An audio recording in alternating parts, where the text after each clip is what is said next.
your host, Jordan Frank. It is a lovely Friday morning, September 20th. I am joined, as always, by Ben Raza. Ben, how you doing this morning? Oh, I'm all right. Friday, a little craziness around everything. I feel like a lot going on, but we're here. We got some NFL, we got some college. It's not the worst thing in the world. What a time to be alive, right? That's right. We are joined, I think, as always now going forward, if we can somehow pin him down to get him. He's a busy man, Nolan Kelly. Welcome back to the show, Nolan. You gotta have me on here for my amazing takes, right? Can't those Pittsburgh plus 3.5 lines don't pick themselves. Yeah. When it's unanimous, you can just cross it off the list. We knew that was a death trap when all three of us like that line. We got some bad beats. What can we say? That was the fade of the week presented by the three of us. Correct. Before we get into the carnage from last week, I do want to shout out to our presenting sponsor, EV Analytics, the home of advanced betting models, real-time odds, betting stats. Make sure to check them out for all of your data needs. As we get into it, I guess we should recap how we did last week. We obviously already referenced the Steelers game of last week where we all were on Pittsburgh. Ben, what happened to us? We injured Big Ben. Was it all on us? I mean, to tell you the truth, I'm not even sure that's what Mason Rudolph looked pretty good. Seattle is a team. We'll see. They get New Orleans this week, but that was just a disappointing effort at home. I know losing Big Ben is a big deal, but to tell you the truth, the Steelers, I just expected more urgency from the get-go. Other than that, for me, I'll just go real quick. My under in the Broncos game was smooth sailing. I really like that pick. Finally worked out. The Ravens, not what they won, I'd say, pretty comfortably, but at the same time, they never really opened it up against the old scrappy Cardinals. So nothing too major to write home about, but at the same time, looking to be a little sharper. We did all survive in Survivor, though, obviously, which is nice to see. We still have that going. Yeah, that's true. Nolan, give us your recap on your picks. Obviously, we all had Pittsburgh, but talk about your other ones too. Yeah, so I had, fluked out that Detroit plus 2.5 line at the end there with that Phillip Rivers pick. Rivers gonna Rivers. I feel like that was the most LA, that was the most Chargers move of all time, blowing that game. So I like that one. That was my favorite pick of the week. Happy that came through. You and I were both on Miami plus 19. I think we really didn't realize just how abysmal this team is. They're just going to be the flow chart for the survivor pool. I think moving forward, you pretty much have to worry about 4 picks, and then maybe you find 1 or 2 spots throughout the year to pivot off them in a game that they might be able to win. But for the most part, survivor is going to be one of these years where there are going to be a lot of people, I think, going in just because Miami is so bad. 0-16 is in the cards here, I think, and we see them again this week. There's no reason not to pick against them. So. Pittsburgh was the other one. I think Ben's right. I'm not even sure that we had that right. Even if Ben goes down, they just don't look they don't look like the same team. So we will see this week that line in Pittsburgh versus San Fran. I'm hearing a lot of sharps on the 6.5 total for the Steelers as road dogs there. That's interesting to me, but I'm a little bit scared of betting on these unknowns. We got two, three, I guess, kind of starting quarterbacks going in as dogs this week, and it's so hard to project or bet on those games because they're basically they're just unknowns. You're just kind of shooting shots in the dark, right? Yeah, absolutely. And the theme, I think, of this week and going forward, just really the carnage that seems to happen week to week, and especially at the quarterback position, which usually you don't really see that happening. Maybe 1 or 2 guys throughout a season get knocked out, but we're seeing just big names getting knocked out. Obviously, that has a huge impact on Survivor, on fantasy, on betting. Goes without saying. Just real quick, we already hit on 2 of my 3 picks from last week. Nolan, like you said, me and you were on Miami. I kind of want to erase that from my memory. Ever betting on Miami again? I'm not sure we're going to get to that point. We'll see. Maybe we'll talk about it today. Next year. Next year. Pittsburgh we hit on already, and then I had Green Bay laying 2.5 at home, which I thought was a total layup until they tried to blow it near the fourth quarter, as the Vikings were still running the ball down 2 scores, but yet Dalvin Cook busting out 75-yard touchdown runs. that ended up being a sweat for me, even though I thought that was in the bag from the beginning. So looks like we were all 1-2. We've got some work here to make up from last week. It's true. So what does that bring our season total to here? Ben 1-5. Yes, sir. Not good, but you know what? I'm improving here. So it's improvement. I'm 2-4. 2-4. Kind of stuck here. I'm leading the charge with 3-3. Exciting stuff. Long way to go. Yeah, long way to go. Let's not get too overconfident. So I think last week, Ben, you started us off. So I know we want to rotate to keep it kind of fair and kind of keep the mentality here where, you get the advantage of going last. So why don't we have Nolan go first this week, and then I'll make sure to go first next week and just kind of rotate. So Nolan, everybody's dying to hear what's your first pick for week 3? All right, I'm contradicting myself a little bit. I'm going with the New Orleans Saints plus 4.5 at the Seattle Seahawks. I think my reasoning for this one is, Teddy Bridgewater was thrown into the fire last week, maybe a little underprepared. If he struggles, they've still got Taysom Hill there. They've got some gadget plays. This offense is great. I think as a matchup, what we see from the Saints last year is that they were a funnel defense. They had one of the better, I think they were 3rd in run DVOA last year, and one of the worst teams in the league at defending the pass with their trio of 2 really bad corners in Eli Apple and PJ Williams. Lattimore's a different story, but he just hasn't really been great either, and that might just be a scheme thing. So this, to me, even though the Saints have been really bad against the run this year, this to me is a strength on strength. So if the Saints can shut down the Saints run game or the Seahawks run game, that's advantage Saints to me. That's taking away what the Seahawks want to do. Away teams starting out a hot 22-11-1 to start the season. That's against the spread. I'm not hating that, even though that's probably not predictive. We're also seeing some reverse line movement with this game. We're seeing most of the public money coming in on the Seahawks, and so I'm kind of and a lot of the sharp money coming in on the Saints. So that's mainly my reason for this one. I think the Saints are still a talented team. I don't know what would this line be like if Breeze was in. What would this line be like? Maybe.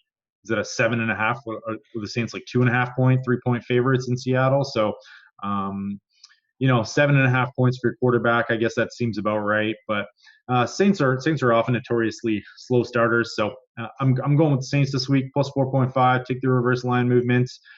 Take the points. Seahawks win by a field goal. I don't dislike it. I'll tell you that much. Some of the data that I was looking at kind of reinforces what you were saying, Nolan. It looks like about 3/4 of the bets are on Seattle, but yet that line either hasn't moved or has been pretty stagnant or has just moved a half point depending on where you're looking at it, but which is pretty indicative that the sharp money is probably coming in on the Saints. You just have a lot more smaller wagers on Seattle, which is always a good thing. You kind of want to be riding on that side of the line movement.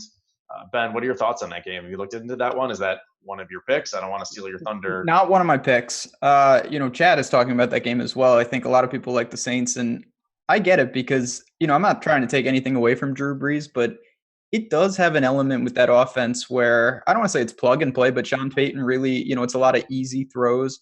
They have Taysom Hill, who we're going to see what he's really made of, how much they innovate him.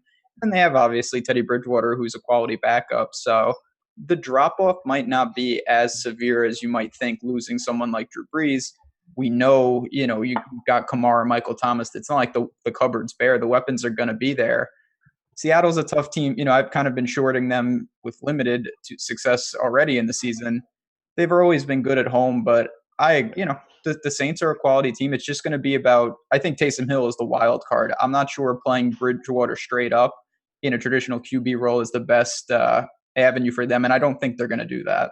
Yeah, I think Sean Payton had some comment that he was definitely working in Taysom Hill.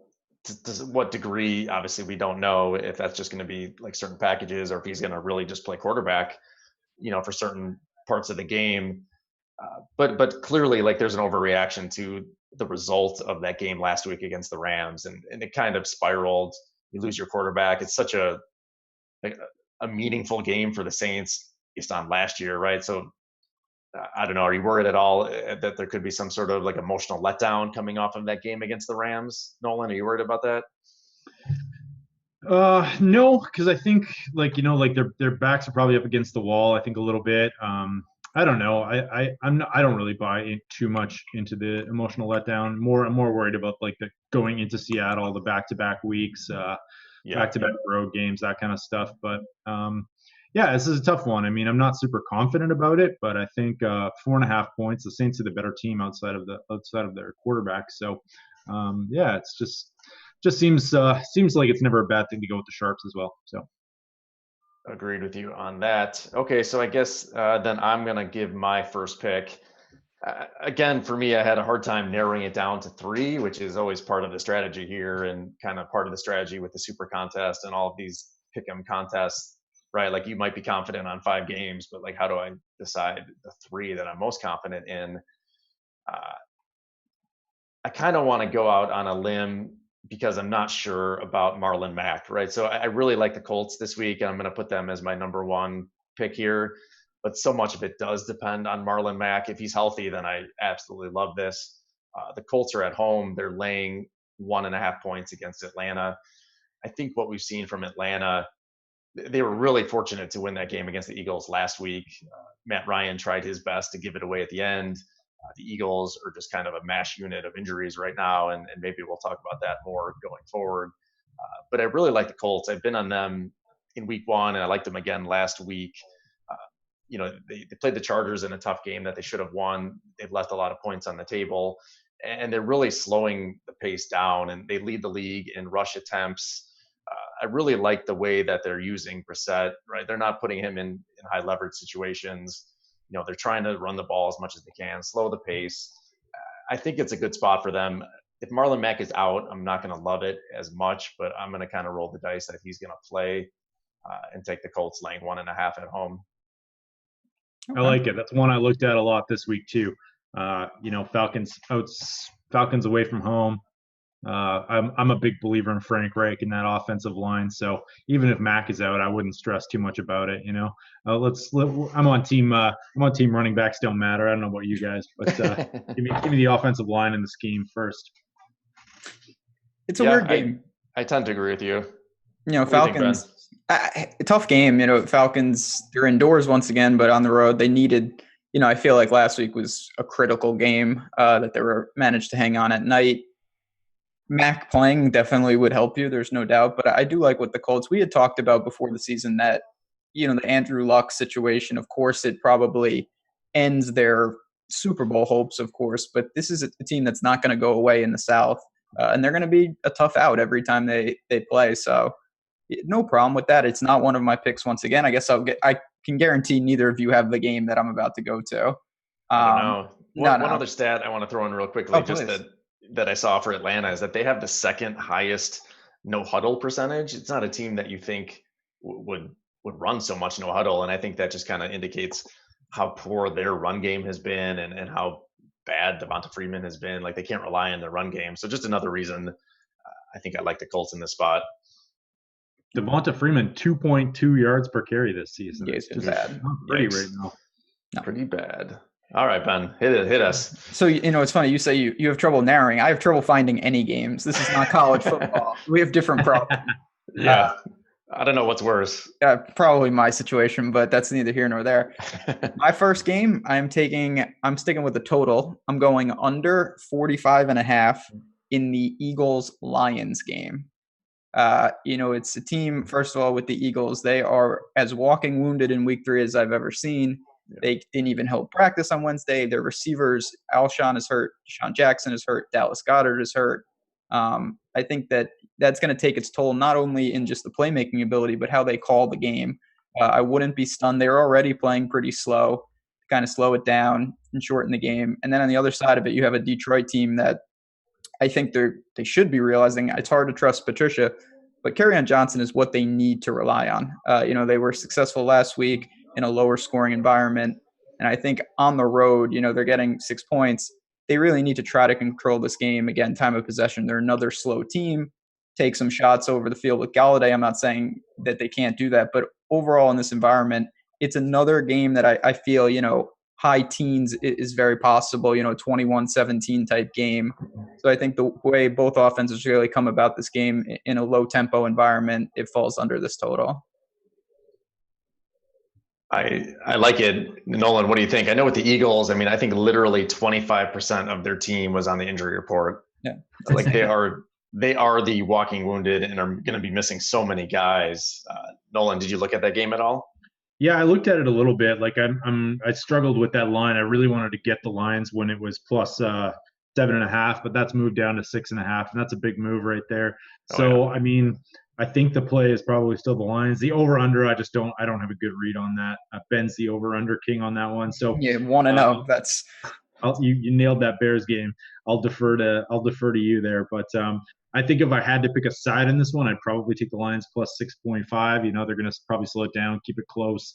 But that being said, you got Arcega-Whiteside stepping in, you got Zach Ertz. Like this Eagles team is not short on weapons. So I think that, and with Eglehor there, and they're going to find guys to step up. Yeah, their receiving core is banged up, but this is one of those things where a fantasy football perspective can sometimes sway your opinion of the game. So you think of these huge losses as in terms of from a fantasy football perspective, and the reality is there are two losses that you might not notice. Say if like one of their guards was out or one of their linebackers, you wouldn't place such an emphasis on it. Yeah, this is one, Nolan, you referenced it. Like this line opened at 7.5 and was immediately bet down to 6 within, I think, the first hour or two, right? I think they just priced this game too high given we've talked about the Lions already. I know after the week 1 kind of debacle, and they came back, obviously for you, Nolan, last week, but the Chargers were certainly driving to win that game. But the sharp money did come in just given that they priced this game, I think, too high, over 7 points. But yeah, I think it's an interesting angle to go under in this game. I think it's probably the side to be on. So I guess, are we snaking it? So do I go right back at it here? Yeah, I think that's what we did last week, right? Yeah, I think so. So I do have another total, but I'm going to save that for my third pick. And the one side that I'm taking is, I can't believe this is a sentence that I'm saying. I am laying 6 points with the Buffalo Bills. They are at home, first home game for them. They're looking to go to 3-0. Now, it's not all roses. They played the Jets and the Giants, so let's not get crazy. But I will say they have Cincy coming in, who, whatever positivity you took from them losing by 1 in Seattle has been immediately burned up by how they looked against San Francisco last week. The defense was horrible. The offense was inefficient. Yeah, they got some garbage time from Dalton, but the team just looked, and I don't know why. I mean, Joe Mixon needs to be better. I know he's hurt with an ankle, but they cannot get anything going on the ground. Buffalo's defense, we know about Tre'Davious White. They've got some guys up front. And Josh Allen, who I'm a obvious huge fan of, is starting to limit the mistakes. And that's really the biggest problem with him. We know he's talented, but the turnovers have been killing them. Singletary's a little banged up. We'll see about that. But Frank Gore should honestly have a pretty big week. And I think that, getting Josh Allen in space, he's got more weapons. John Brown, I think we're all seeing the benefits of having him there. I just really think that the Bills are significantly the better team. And at home, crowd's going to be excited. Like I said, they are 2-0. I'm not sure since he really has much going for them. I think, once again, they're not competitive this week. Nolan, what did you look at that game? That was one that I actually did look at very closely and almost put it on my list. No, I can't play the Bills -6. I can't do it. I really like it at the opening price, right? Obviously, we're kind of hampered here that we're looking at the prices on Friday morning, and that line has moved 1.5, which obviously is showing that the money is with the Bills, Ben. So it's, I agree, like that home field is valuable, and that crowd is going to be really raucous. Like I think we're going to have like the Frank Gore rejuvenation spot, right? Especially if Singletary is out from a fantasy perspective. Like it's crazy to think that. I think I'm younger than Frank Gore. That might actually be true. I'm not sure. Been around. Yeah, the Bengals are a tough team. Like I can't quite get a read on them. Maybe the takeaway is just Seattle is not as good as we think they are, and maybe that kind of goes into Nolan's bet with the Saints going into Seattle. going back The to week problem as one. well with just the Bengals is I feel like, they do have kind of like that really perplexing offense that can just score out of nowhere sometimes, I mean, they've got Burners, they've got Boyd, they've got John Ross. So Yeah.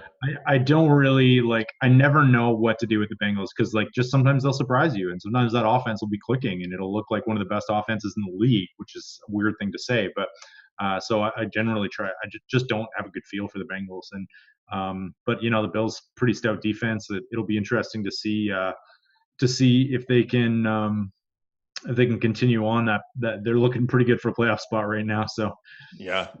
Yeah, I mean, we talked about Andy Dalton. Week one had a career high in passing yards, and then last week followed it up with what is over 300 yards, 2 touchdowns. I mean, he's throwing the ball as well as he ever has, but I think that part of it is, like you said, Ben, with Mixon being kind of dinged, like they can't really rely on their run game as much as they probably want to, right? And they don't want to be slinging it around as much as they are. No, the formula, again, and this is where Nolan just pointed this out, trying to separate fantasy production from actually how good the team is. The Bengals have been much more useful in fantasy than how I think they're actually playing. And like you said, they're giving nothing in the running game, and it's forcing Dalton to really push it downfield. And John Ross is, we're seeing the ceiling out of him, but I just think this is the type of game.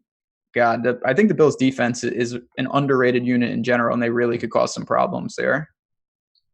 Yeah, I like the pick. All right, you're next. I think I'm next. All right, I'm going back to the well to some degree. I know I gave a lot of stats last week about these double-digit dogs, and here comes another hold your nose spot. I'm not going with the Dolphins. I think I'm just going to eliminate the Dolphins from any consideration and maybe any kind of data like analyzing a team's performance. And so that brings me to the New York Jets, which a lot of people are probably throwing up at right now, but they are getting, what's our latest number? 22 points? We got them at 22.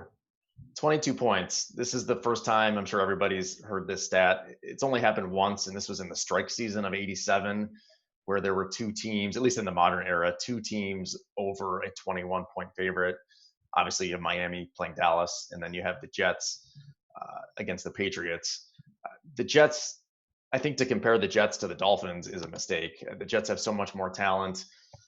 Yeah, obviously they have a quarterback injury, but I think getting Luke Falk, he's not bad, and Ben can tell us how he was last year at Washington State, but like getting him a week of practice is going to make a huge difference. And they have Le'Veon Bell. They have like a decent defense here. Like they don't need to obviously win this game, and I don't expect them to win the game, but I think you're going to see a much better effort from the Jets, certainly than you saw on Monday night against the Browns.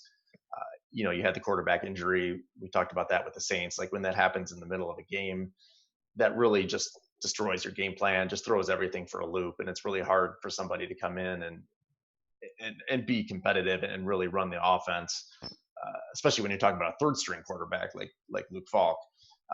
So I can give you kind of the updated stats, although I did find some stats for a 21-point favorite or higher, which is remarkable that we kind of have that much of a data point.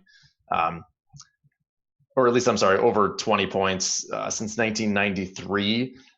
The favorite is 7-0 straight up. So nobody's ever lost as that big of a favorite, which is understandable, but they're 1-6 against the spread. And that one is obviously last week, the Patriots beating the Dolphins by 1 million points. So what do you guys think? Am I crazy? I'm going back to the well with a huge underdog. No, I like it. And these lines might be a little bit heavier just based on recency bias and seeing these games. But since 1987, only 2 of these huge favorites have covered. So, and that's 1, 2, 3, 4, 5, 6, 7, 8, 9 of them have not covered. So I like where your head's at. I think you could go with either one of these giant dogs tonight. Cross your fingers, plug your nose. So, yeah, I like that 1987 line reference. Little Joe Montana versus Eric Kramer action. That's bringing me back, but I'm with you on those. I think I'm going to get on there with you as well, and not one of my picks this week, but I'm liking that dog pick for sure. Ben, what do you think? Division game, that many points, Crazy. the over-under is not significant. Yep. I think it's a fine pick, and I know you know this. It's fun to look at those stats. They mean limited. I don't think that's a pure indication of what we're going to see, of course. I blindly bet those stats. Yeah, that's, the old search for the narrative style. But I totally get the line you're taking in the sense of, you have teams. This is still the NFL. Now, the Dolphins, I do think that we're all kind of saying the same thing. They might just be an outlier in the sense of, there's a going narrative of these are all professionals, and any given Sunday, even bad teams, they can show up.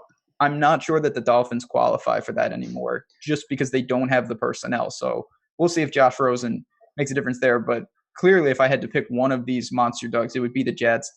Traditionally, they hang in with the Patriots even when they're sometimes outmanned. Luke Falk is a guy at Washington State a couple years ago. He certainly has shown some things. And I thought even against the Browns, there were some signs that he could be okay. They need to shorten the game. It's a tough ask, but you're not asking them to win the game. You're asking them to keep it even remotely close. Yeah, I'm a little worried about the short week. Like Le'Veon had over 30 touches, right, against Cleveland. That obviously isn't ideal, but this game opened at 16 and it's moved 6 points. That's just absurd. That's ridiculous. Yeah, it's insane. Yeah, divisional matchup. Jets are going to try and slow it down. Jets D isn't that bad as well. And then you've got the Antonio Brown saga, more stuff coming out this week. So yeah, right. And a divisional matchup. I think getting the 22 here is pretty solid. And we don't know what to expect from Falk. He looked pretty good last game. So you never know. All right, Nolan, what is your second pick? I guess we got to speed up here. We're dissecting these games. So my second one, I am going to go with a little Ben Rossa style pick here and take the under in the Vikings versus Raiders game. Okay. Action's been pretty split. It's bumped from 43.5, 43 to 43.5. I think both of these teams are going to try to run the ball. If Vikings get out to an early lead, they're just going to milk it and run the clock. This strikes me as two teams with two subpar offenses. Since the Vikings want to run the ball so much, I think that it's going to mitigate some of the offensive upside. We could see another Kirk Cousins 14 pass attempt game here. So I'm taking the Vikings. Give me the under 43.5. Or sorry, the under in that game. I'm all about unders in life. I respect that. I think the point going for you is, as you talked about it, we know what the Vikings want to do. The blueprint in week 1 is the ideal Vikings game, which is don't let Cousins do stupid things like we saw last week. Give it to Dalvin Cook. And the Raiders, maybe they can get Jacobs. I know I've seen he's sick, but we'll see what's up with that. No problem with the pick. Not one of mine, but I totally, again, see that line. As well, one more little stat for you. Both these teams in the bottom 7 in pace in the NFL thus far this season. Okay. Yeah, which bodes well for the under. One stat that I had that I was going to throw out after Ben gives his last under pick, after I give my last pick. Last week, the unders went 13-3. So that it is a little bit instructive in that Vegas will often over adjust those totals. If they keep going under, you're just going to see smaller numbers. But you can just kind of see the way the market is approaching unders, right? The public is never going to be betting games under. So typically you can just get a better total if you wait longer in the week. Those just typically rise unless there's a ton of sharp money on the unders. Yeah, absolutely. It's true. All right. I'll give my last pick here. I think I'm up. I think I got to give my last pick. Go ahead. Beautiful. Just in case you want to pivot, although I'm not going to do a total, so you probably won't be pivoting here. No pivot. I had such a hard time. I think I'm going to go with the Chiefs. I want to get your guys' opinion on this game. Obviously, this is the marquee game of the week. You got the Chiefs hosting the Ravens. First home game for the Chiefs. They're laying, I believe it's down to 5.5. Let me double check what we got here. Yeah, which obviously isn't great, meaning that the money is coming in on the Ravens. But if I can wait and get a lower number on the Chiefs at home, I'm going to take it. I'm not ultimately convinced with Baltimore yet. They need to show me something more. They played Miami week 1. Okay, I'm throwing that out. Basically, my decision is that I'm throwing out any data of a team playing the Dolphins. So then you look at week 2, which we talked about a little bit, Ben, right? When they played Arizona, they let Arizona hang in there, and you have the fact that Arizona kicked 3 field goals within the 5-yard line. So Arizona was driving and moving the ball pretty well. And for a rookie quarterback, his first road start to do that, I'm not sure Baltimore's defense is as great as everybody thinks it is. Now the Chiefs, conversely, obviously don't have a great defense either, so this could be a very high-scoring game. But if you're going to give me a lower spread with the Chiefs at home, I just want more shares of this offense in all respects of life. Basically any way I can. I want to be a buyer of the Chiefs. I think Mahomes is just that good, and so me seeing this line movement, yeah, it's not ideal, but I'm gonna take the Chiefs. I know there's some weather concerns, which doesn't really bother me too much, but I'm gonna take the Chiefs laying 5.5 at home against the Ravens. Interesting. I agree. It's funny. In my pick, I'm not going to get there just yet. It correlates some of the data you were just talking about. But I'm interested, too, about Baltimore's defense specifically and how good they are. They do have – there are certain things, and I think Seattle falls into this, too. The reputation kind of precedes it, where it's like, oh, Baltimore, great defense. Mm-hmm. Yes, they still have a really strong unit, but I don't know if it's as good as we think. Now, Lamar's been fantastic, but again, I want to see him when he has to keep up a little more. Mahomes is unbelievable. It seems, it doesn't really matter who he's throwing to at this point. We'll see who's in the backfield with him. So there are injuries on both sides of this game. Yeah. Chiefs at home. The line kind of is, I looked at this line in both sides. I was trying to work in some teasers and things, and I needed a team. I ultimately didn't get there with either side of it, but interesting game. I do think we'll learn a lot more about both of these teams after week 3. Yeah, I really want to see, we haven't seen a game script where Lamar is behind, right? And maybe can become more one-dimensional. Obviously Miami, they were crushing the whole way. In Arizona, they were winning the whole game, even though it was a tight game. But it was Ben and I survivor pick. And that game was a lot closer than probably a lot of people realize. And Arizona had a legit chance to win that game, which I didn't see coming at all. No. Yeah, this is a tough one. I'm not betting on this one. I just don't have a good read on it. I think that, even though the Baltimore defense is overrated, it's still a million times better than the Chiefs defense. So that's kind of where the difference I see in these two teams. But then, the flip side of that is we have banged up Mark Andrews. This Ravens offense isn't on the same level as the Chiefs, so I think people are probably overrating it just based on their matchups thus far. You have the terrible Dolphins team, and then you have the paced up Cardinals team that runs at 22 seconds per play. So it's going to make this offense probably look a little bit better than it actually is. But we could see that for the third week in a row because the Chiefs defense is one of the 3 worst defenses in the entire NFL this year. So, for me, this is a stay away. I think it could be a pretty tight game, but I guess we'll just see come Sunday. Yeah, it's one that I'm really looking forward to watching. I think we're going to gain a lot of information about, I think the Ravens especially, because like Ben was saying, I want to see how their defense does against an elite offense, and kind of conversely, how does the Baltimore offense do in a pace-up spot, but also a spot where they could be behind, like the game flow, and how that changes the flow of their offense. Just got word that Devin Singletary has been ruled out. Yeah. Frank Gore season. What a time to be alive. So my last pick, and we'll get to it, and then we'll talk a little Survivor and a little college football, is I'm going to shock both of you. It's an over, actually. And It's talking about what you just said. It is the over in the Panthers-Cardinals game. Yeah. 44.5. Nice.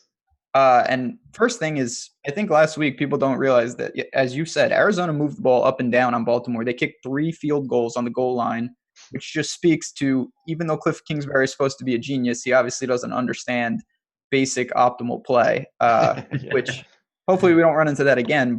And then on the flip side, you have, I hope Kyle Allen is the quarterback. Honestly, I don't think Cam being out, I think it might help at this point. Either way, these teams both want to play really fast. Certainly the Cardinals are on a torrid pace. So I don't worry about that. And I think McCaffrey, David Johnson, both be able to move on the ground. Kyler Murray, we haven't seen, he's been playing catch up, especially against the Lions. The good thing about those type of air raid offenses is they keep going. So if the Cardinals get the lead, they're not going to slow the tempo. And again, I think people might be reacting to possibly Cam being out. I'm not sure that's really going to affect it. So I'm all about this game. I think it could get up there. Certainly for, on Sunday, I will be talking a lot about it on the fantasy side for the shows in the morning. But this is one I wouldn't be stunned to see, both teams really get out and moving. I just bet this before we came on. Beautiful. Number one and number two pace teams in the entire NFL, and it's only a 2-week sample here, but they're both at 22 seconds. Carolina is actually ahead of Arizona now in offensive pace. So the leaders last year were the Indianapolis Colts at 26 seconds per play. So these two teams are, it'll come back a little bit as the season wears on, but these two teams are just running at a crazy rate right now. And then you have, I think I'm totally agreeing with you. I think Kyle Allen's probably an upgrade. Cam Newton was so inaccurate. Like he couldn't hit the blind side of a barn last game. He's got an injured foot. We're not sure if he's healthy from that shoulder. So if he can't run, I'm not sure. He certainly can't throw. So I'm not really sure what he brings to the table here. So I think that Allen's actually an upgrade for the offense as well. Then you have the Cardinals DBs, which are terrible. I think we mentioned them last week. They're starting like Tremaine Brock. Robert Alford is out. Peterson's out. So this is a smash spot for both of these offenses, I think, as long as Kingsbury doesn't kick field goals every time he's on the 2-yard line. Yeah. This is so disappointing. Crazy. I mean, I'm happy since we had the Ravens in the Survivor, and I had the Ravens in some of my bigger Survivor pools. So I was very happy that he made those decisions.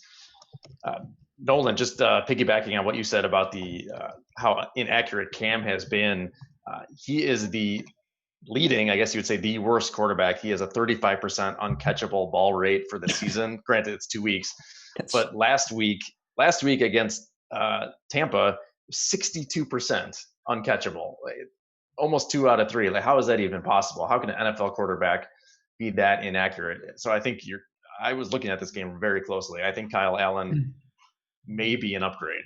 Like, I think that's a legitimate position. Certainly right now, yeah. Kyle Allen beat out Kyler Murray in college before he transferred. So we'll see. It's the battle of the former Aggie QBs, but we'll see. But I absolutely think in this spot, the pace can kind of just overcome this total. Yeah, I like it. I think we're going to buck the trend and make sure if you're betting it over, probably should bet it right now before that goes any higher. Yeah, I locked that one in this morning. Especially since you're moving lines, Ben. With that's pick. it. Yeah, I'm moving them the opposite way with the way I've been choosing. This ain't college football, unfortunately for me. But real quick, we are all still alive in the Survivor pool. I'll get mine out of the way because, as you guys talked about, I've still got one pick. I think I've only done 2. What? Let's check the tapes. I don't know about that. I've done the Saints and the Vikings. And you did the. Are we missing your third? What's your third pick? My third pick, the Washington football team +4 at home on Monday night to the Chicago Bears. Oh, we didn't. I don't know how we skipped you, but yeah, we have not talked about that game. All right. All good.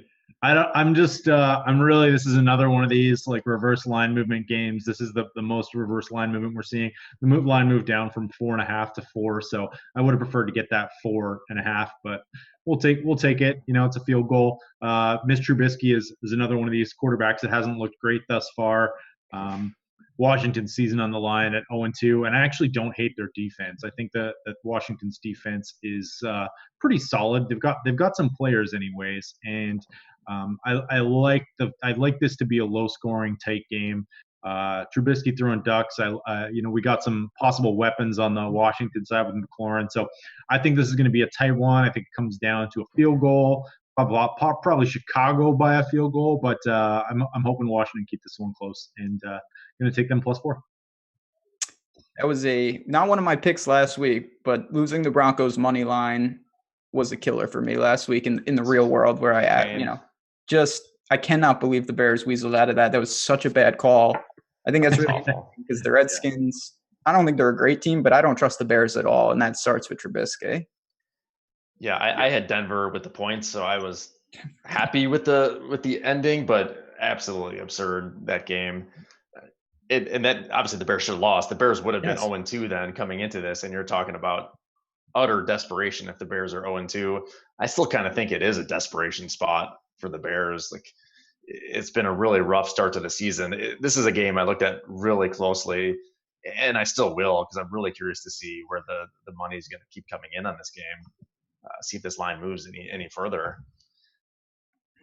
Absolutely. Yep. All right, Survivor picks time. Picks time. All right, Survivor picks. We're all live. Ben, you want to go first? So yeah, I mean, Nolan talked about this earlier, and he's 100% right. This is a really unique year because if and when the Dolphins ever win, an astronomical amount of the pool is going to get knocked out. So you have them and the Patriots just being incredibly polarizing. When do you burn the Patriots is a question. I haven't yet. I'm not here. I'm doing the obvious thing, and I'm letting other people chase, taking the Cowboys, and moving on to next week. Yep, I'm right there with you. Just give me the Cowboys. I think there'll be a time to pivot off the Dolphins in these pools. You know, there'll be a week when you can when you can figure out that other people have used up the other top options on the slate, most likely, whether that's like a Baltimore or New England or heavy favorites. So I'm just going to continue on with this flow chart and take the Cowboys. Unanimous? I think I'm in agreement. Definitely, I contemplated. It all depends on the size of your pool, and with the Dolphins, it's such a variable because there's only a few spots where you're really going to want to pivot off of the Dolphins' opponents. Absolutely. The problem this week is the pivot is the Patriots, and you're burning the best team. Agreed. That doesn't. So the deep cut that I was considering, and I don't really like that they changed quarterbacks now, was Tampa Bay. Like if you're in a really deep Survivor league, I think there's certainly historically there's value in picking the Bucks because you're never going to pick them again, and no one in your pool is going to be on the Bucks. But with the Giants moving to Danny Dimes, like I'm a little bit less reluctant or more reluctant to use Jameis and the Bucks at home. I still like the spot for Tampa Bay, but I just can't do it in a Survivor at this point. If I had like 5 entries in a huge one, then I would certainly put one on Tampa Bay.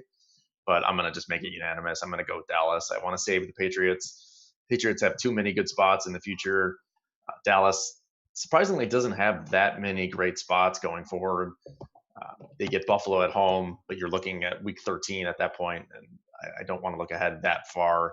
And then week 17, they host the Redskins. So obviously I don't want to look that far ahead. They travel to the Jets. Like I'm more than happy to burn Dallas here and just move on. And the thing to remember, I know it feels like, like everyone's going to move on. That's not true. Like last week, 10% of people had Carolina. Yeah, true. People will knock themselves out. And you know what? You'll be that much more ahead. As long as you're not front loading to the extent that in week 10, you're going to have to be picking really dicey teams. Don't get too, you want to be cognizant of how risky. Too cute, right? Yeah, too cute is believe me, there's many people who've have it set up perfectly for week 10 and then they're out in week 4. So don't be that person. Yeah, don't take Tampa Bay. I think that might be too cute. No. Packers, if I didn't have to pick one of the big two, it would be the Packers for me against Denver. Yeah, I like that. I think avoiding these teams like Tampa, where you just have this unknown factor coming in, like a Daniel Jones, and you just don't know. Like he looked great in that preseason. Maybe he's actually good. Maybe Gettleman's like the quarterback whisperer. We don't know. It's unlikely, but I always try to steer clear of those situations in Survivor pools. I'm a big Daniel Jones guy. Let's get that out right now. I think he's going to be great. Just not immediately. So you're the one, okay? Yeah, so that's me. I'm a definite Daniel Jones guy. Not enough to take the 6 points. I looked at that game. Again, I think we don't need to dive into this because I know we're running short on time. But I think kind of like the Panthers, people are like, oh, backup quarterback. The Giants are even in worse shape. It can't be much worse than Eli. No, I think it's actually a boost up for them. No, the only reason I thought about this too, the only reason I didn't is just because I think Tampa's improved. I think their run really good. So, and it's like if their defense is good and they have that offense going up against the Giants, then man. So, hey Ben, when we get to your college picks, I want to know if you have any general thoughts about the Rugby World Cup too. You got any outrights? I did not bet anything. I did see Namibia is minus or plus 30 against Italy, which if I knew anything about rugby, I could say something about that, but I don't. I think Italy's good. Oh, apparently so. Who knows? Is Namibia the Miami Dolphins of the rugby world? There's a non-zero chance I bet something like that. Let's not get into that. There is a lot of college. Just a housekeeping note. I will have I am writing right after the show my best bets as well as my DFS breakdown for the Saturday slate. I will be working with our man right here, Nolan Kelly, get that published looking good. It'll be on the site soon enough, so you can check that out, obviously in Slack. I'll be answering questions leading up to lock tomorrow for college. A lot of big games, though. Yeah, there are a lot of big games. Ben, Yeah. did you have any piece of Houston Tulane last night before we go forward? So I had the over, that's what I'm talking about. No sweat, just easy over. Easy money. I liked Houston in the game, did not pull the trigger, and I'm certainly glad I didn't, because Thankfully, a crappy little team. So stayed away for the most part, which was great. Yeah, that is great. There would have been a lot more angst with that answer, I'm sure, if you were on Houston. Yeah, the old fake kneel down. I don't know if you saw that late in the game. It was insane, but good for Tulane. There's some secret good teams, and Tulane is kind of one of them. Yeah, it really seems like it. So you kind of teased there's a bunch of big games this weekend. Are there any particular ones you want to hit on? Sure. I'll just give a couple real quick, and then if either of you by some chance have a game in mind that you want to ask me about, feel free. But the first game that I want to get to is Oregon and Stanford. And I tell you what, last year, this is my biggest bet of the entire season. And Oregon was up 24-7, and they were on the 1 yard line going for a touchdown. And they fumbled for a 99-yard touchdown. And then they ended up losing in overtime. And it's stuck with me. I hope it's stuck with them. They are 10.5-point favorite on the road in Stanford. And much like we're talking about the Ravens, except to a much larger extent, Stanford's defense is not good. I know they notoriously have a great defense, but they just got USC just put up 45 on them. UCF just put up 45 on them. Oregon is going to hang a number. So you're asking KJ Costello, their quarterback, to keep pace with Justin Herbert and all the weapons Oregon has. I know Auburn clipped them in the first game. Tough loss. But since then, Oregon beat Nevada 77-6. And Nevada beat Purdue. They're not a rollover. Oregon beat Montana. That means nothing. But this is a spot I have a feeling Oregon makes a statement and wins big. I really like them in that spot. Nice. That's one game I hadn't looked at, so I'm going to probably tell you on that one. Last year, I swear to God. Then the one other big game for me, I'm really kind of just playing recency bias with this. You have Michigan, a 3.5-point underdog, going into Camp Randall in Madison against Wisconsin. Wisconsin has scored 110 points on the year, and they've given up 0. So that's a good start. Michigan almost lost to Army at home in overtime. But after that game, they got a week off. They got a bye. And I am, if there is ever a time for Jim Harbaugh to get it done, this is the spot. They need a big win. They have to find a way to get Shea Patterson, their quarterback, in space. And then on the flip side, we know that Wisconsin wants to run the ball with Jonathan Taylor. But I want to see what happens if they're tested, and they will be tested here. I don't trust their quarterback at all. Their defense is clearly good, but they played Central Michigan and USF. I'm not sure that that's really going to translate much in this game. Not that Michigan is the most dynamic team. Over-under is only 44.5, but I think people are just overrating based on what we've seen in these first two games, where Michigan has looked really sloppy. Wisconsin has not given up a point. So 3.5 points in a game that I view as a toss-up, I will gladly take the points. I think in that game, especially, you're going to get the recency bias with Michigan, right? Everybody at least heard about that game against Army and that they kind of snuck that one out. So I think you're going to, the line has moved in your direction already. So I think you're going to get a good price there. I hope so. Like I said, it's a tough game. I'm not, Michigan has to stop the run because Jonathan Taylor is going to have 35 touches if they really need him to, no doubt. But I tell you what, I think that people, first of all, they underrate Army, and they also underrate how hard it is to prepare for a triple option. That's just a totally different animal. And although you shouldn't be losing at home, no doubt, Michigan did survive. And again, coming off the bye, I do think, I know Wisconsin's also coming off a bye, but they're in a different situation. So 3.5 points, Michigan smoked them last year in Ann Arbor. Different situation, but I gladly take the points here. Yeah, that's one that I was looking at for sure. One game I definitely want to ask you about, Ben, real quickly. The line just seemed lower than I would have guessed is Utah going into USC. We've talked about Utah a lot. We talked about USC a little bit last week, right? They have this freshman quarterback who's taken over. has had a couple pretty good games. It looks like they're about a 4-point dog at home. Utah, we've talked about, right? Like they're title contenders, like a legit team. I thought that line was lower than I probably would have expected. But just curious your thoughts on that game. So that's one we got to get out of here right now because we've got a Yahoo show on deck. I'm actually looking at this game as we speak because it is tonight. So what I'll say, get in premium Slack. I will be talking about it. Really interesting one. And if anyone has any questions out there, hit me on Twitter, hit me on Slack. We will get after it. But we're going to duck on out of here. You're on deck, Nolan, with Alex, right? We're gonna Yahoo, or Alex and I are gonna talk a little bit about the Yahoo. We've got $1 million baller back. So excellent. Yeah. Absolutely. All right, guys. Well, stay tuned for that show, and good luck to everybody this weekend. And Ben, that was a great tease. Everybody go into Slack, hit him up on Twitter. Let's see who he likes in that game tonight. 3-0 this week, Chance. 3-0. Yeah, that's what they all say. Let's do it. All right. Good luck, everybody. Later, guys.